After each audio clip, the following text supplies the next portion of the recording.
Company हवलदार major पीरू सिंह शेखावत 1947-48। मिट्टी से महावीर तक। भारत की धरती ने अनगिनत वीरों को जन्म दिया है। कुछ नाम इतिहास के पन्नों में दर्ज हैं और कुछ नाम उन पन्नों को ही अर्थ देते हैं। 1947-48 के भारत पाक युद्ध में कश्मीर की बर्फीली चोटियों पर एक साधारण किसान का बेटा असाधारण साहस की परिभाषा बन गया। उसका नाम था कंपनी हवलदार मेजर पीरू सिंह शेखावत। ये कहानी है राजस्थान की सूखी धरती से निकलकर हिमालय की रक्त रंजित पहाड़ियों तक पहुंचे एक ऐसे सैनिक की जिसने मृत्यु को सामने देखकर भी पीठ नहीं दिखाई। पीरू सिंह शेखावत का जन्म 20 मई 1918 को राजस्थान के झुंझुनू जिले के बेरी गांव में हुआ। ये इलाका रेगिस्तान, कठिन श्रम और स्वाभिमान के लिए जाना जाता है। यहाँ बच्चे कहानी नहीं, कठिनाइयां सुनकर बड़े होते हैं। पीरू सिंह का परिवार एक साधारण किसान परिवार था। न जमीन ज्यादा, न साधन प्रचुर, लेकिन एक चीज भरपूर थी, संस्कार। उनके पिता ईमानदारी और मेहनत में विश्वास रखते थे। मां ने धैर्य और साहस सिखाया। गांव के खुले मैदान, ऊंटों की घंटियां और तपती धूप, यही पीरू सिंह का बचपन था। बाल मन में वीरता। राजस्थान के लोकगीतों में महाराणा प्रताप, पृथ्वीराज चौहान और पन्ना धाय की गाथाएं पीढ़ियों से गाई जाती हैं। पीरू सिंह भी इन्हीं कहानियों को सुनकर बड़े हुए। जब दूसरे बच्चे खेलते, पीरू सिंह लकड़ी की बंदूक लेकर सैनिक बनने का अभिनय करते। गांव के बुजुर्ग कहते, इस लड़के की आंखों में डर नहीं है। वो कम बोलते, लेकिन जब बोलते तो शब्दों में दृढ़ता होती। 1936 का भारत। अंग्रेजी शासन अपने अंतिम दौर में था। भारतीय युवा सेना को सम्मान की दृष्टि से देखते थे। 20 जुलाई 1936 पीरू सिंह ने ब्रिटिश इंडियन आर्मी में भर्ती ली। उन्हें 6th राजपूताना राइफल्स में शामिल किया गया। रेगिस्तान का लड़का अब अनुशासन, ड्रिल और हथियारों से परिचित हो रहा था। सेना ने उनकी शारीरिक क्षमता ही नहीं, उनके नेतृत्व गुण भी पहचाने। जल्द ही वे अपने साथियों में विश्वास का केंद्र बन गए। सेना में रैंक नहीं, जिम्मेदारी बड़ी होती है। पीरू सिंह हर अभ्यास को युद्ध की तरह लेते। उनका सिद्धांत था, अगर युद्ध में मरना ही है तो अभ्यास में पूरी तरह जीना सीखो। उनकी ईमानदारी, कर्तव्यनिष्ठा और साहस के कारण वे कंपनी हवलदार मेजर बने। ये रैंक केवल पद नहीं, पूरी टुकड़ी की रीढ़ होती है। सैनिक उन्हें आदेश देने वाला नहीं, मार्गदर्शक मानते थे। भारत आजाद हुआ, लेकिन आजादी खून में डूबी थी। देश का विभाजन हुआ, सीमाएं बदले, लोग बिछड़े और कश्मीर संघर्ष का केंद्र बन गया। पाकिस्तान समर्थित कबायली लड़ाके कश्मीर में घुसपैठ करने लगे। भारतीय सेना को तुरंत मोर्चा संभालना पड़ा। पीरू सिंह की यूनिट को जम्मू कश्मीर भेजा गया। ये अब औपनिवेशिक सेना नहीं थी, ये स्वतंत्र भारत की सेना थी।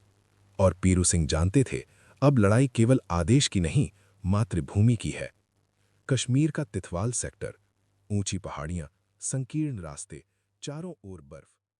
जब एक सैनिक पूरी टुकड़ी बन गया।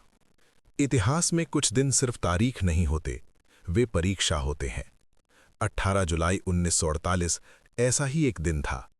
कश्मीर की बर्फीली पहाड़ियों पर भारतीय सेना को एक ऐसा कार्य सौंपा गया जिसमें सफलता और बलिदान एक दूसरे से अलग नहीं थे। और इस परीक्षा के केंद्र में थे कंपनी हवलदार मेजर पीरू सिंह शेखावत। हिल 4875 एक पहाड़ी नहीं, एक चुनौती थी। तिथवाल सेक्टर की सबसे महत्वपूर्ण पहाड़ियों में से एक थी। ऊंचाई पर स्थित होने के कारण यहां से पूरे क्षेत्र पर नजर रखी जा सकती थी। दुश्मन ने इस पहाड़ी को मजबूत बंकरों, पत्थर की ओट और स्वचालित हथियारों से सुरक्षित कर रखा था। नीचे से ऊपर हमला करना स्वाभाविक रूप से अत्यंत जोखिम भरा था। लेकिन यदि ये पहाड़ी दुश्मन के पास रहती तो भारतीय टुकड़ियों की आपूर्ति और आवाजाही लगातार खतरे में रहती। निर्णय साफ था, हिल 4875 हर हाल में लेनी होगी। हमला शुरू होता है सुबह की पहली रोशनी के साथ। भारतीय टुकड़ी धीरे धीरे आगे बढ़ी।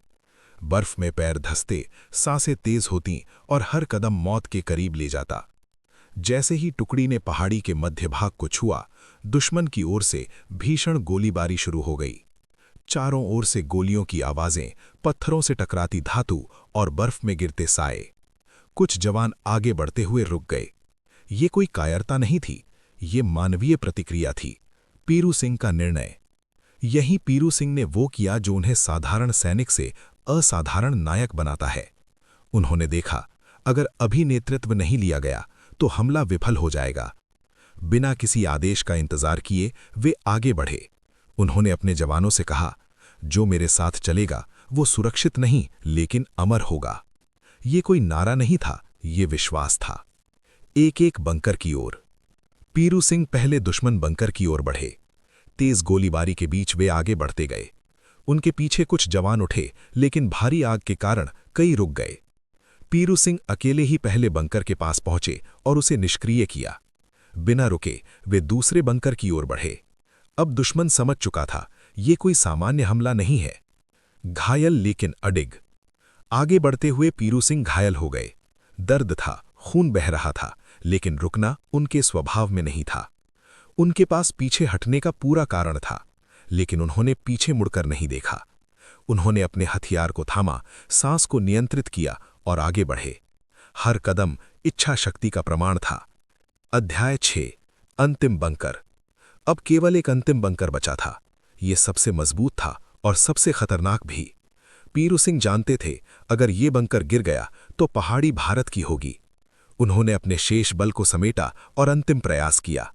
ये प्रयास रणनीति से ज्यादा संकल्प का परिणाम था। और उसी क्षण पीरू सिंह गंभीर रूप से घायल हुए। लेकिन उनका कार्य अधूरा नहीं रहा। उनके साहस से प्रेरित होकर भारतीय जवान एक बार फिर उठ खड़े हुए। अध्याय 7।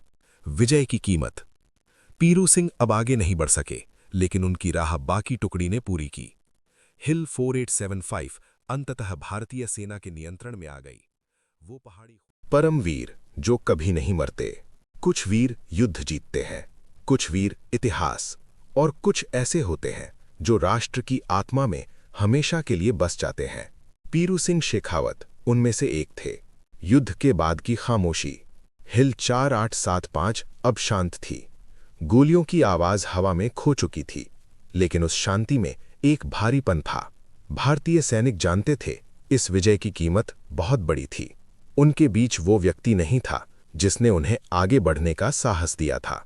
पीरू सिंह शेखावत उस दिन अपने साथियों की यादों में हमेशा के लिए अमर हो चुके थे। बलिदान की गूंज। सेना में किसी सैनिक की शहादत सिर्फ एक व्यक्तिगत क्षति नहीं होती, वो पूरी यूनिट का शून्य होती है।